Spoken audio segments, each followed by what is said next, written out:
Owusu prophet Mensah otabil chese enya asem ketewa ensem a ode ababa tudwa no enya asem ketewa koraa na osofo kese Mensah otabil ensem a wogina eye na asore dem mu akeka eri atre asofofo bi mu a omode oba modwen se ombe hyenkom na afei no se nkom no ebekọ wo se nko omode edidi ho no de abusua oba bonten abe fire omo ankasa enya asem ketewa na de okenya ne se Ghana ase no asofofo omo ye fake no omo doso papa uyi eye asofofo be 100% de gina ho a be nentedie omo nyina eye fake eye omafu ana omo nam ensem omo ka nyina no eye bosirimu ka omo ni hwe eno ano so omo kasa na ama ebo amanfo hu na wo sika watam ajabre na busua we every Mensah otabil eye osofo kese a owo Ghana ha ensem de busua wakabi ohwe election ya yetuwie ya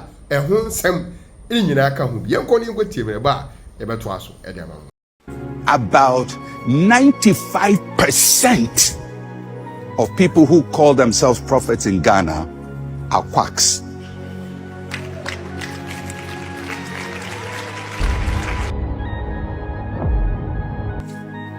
If we don't define who a prophet is properly from the New Testament, then all kinds of charlatans, crooks, psychics, necromancers, and all kinds of assorted, all kinds of people. What it does is that they mix it up and they destroy the good ones. They destroy the good ones. So it has to be defined and the boundaries have to be created. So you don't just get up and call yourself something. There is no vocation in the world where you get up and call yourself it.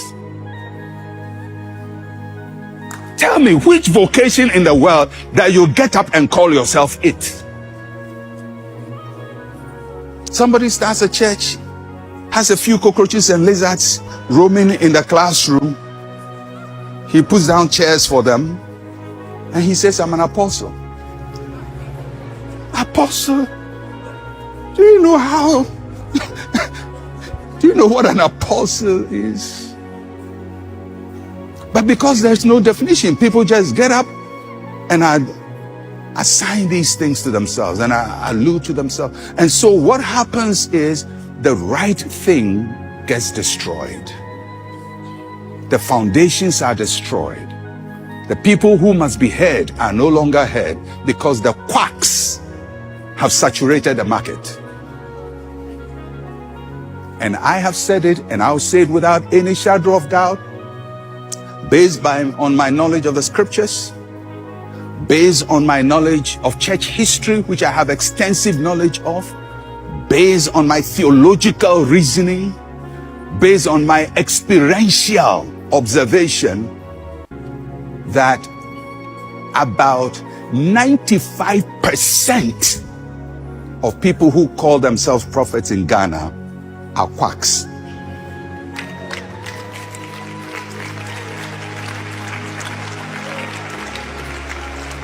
Including some of you in this room who are calling yourself that.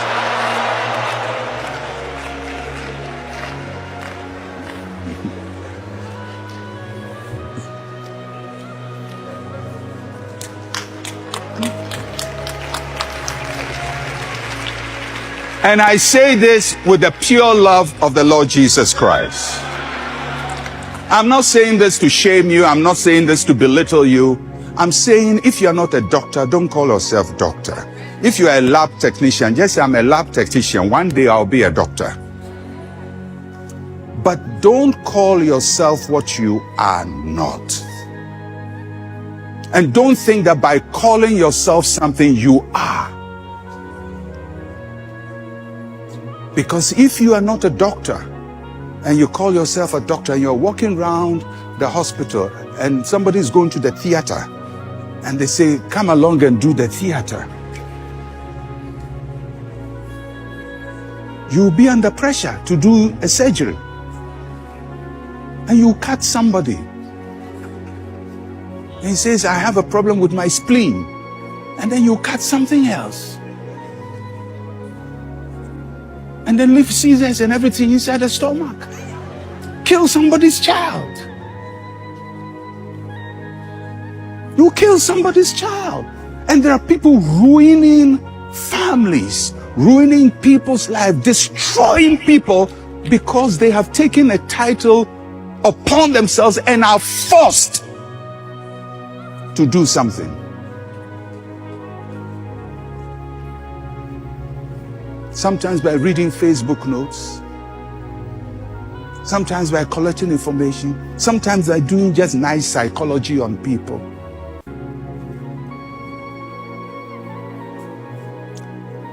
God uses people, but there has to be a system by which we do things. Because if we don't do that, we ruin everything. We ruin everything.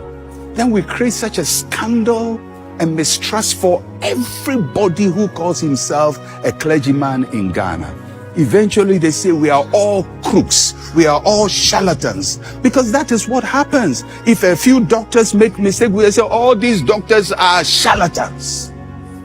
Although some people went to medical school and went to do specialization, but the market has been crowded and flooded by bad practitioners.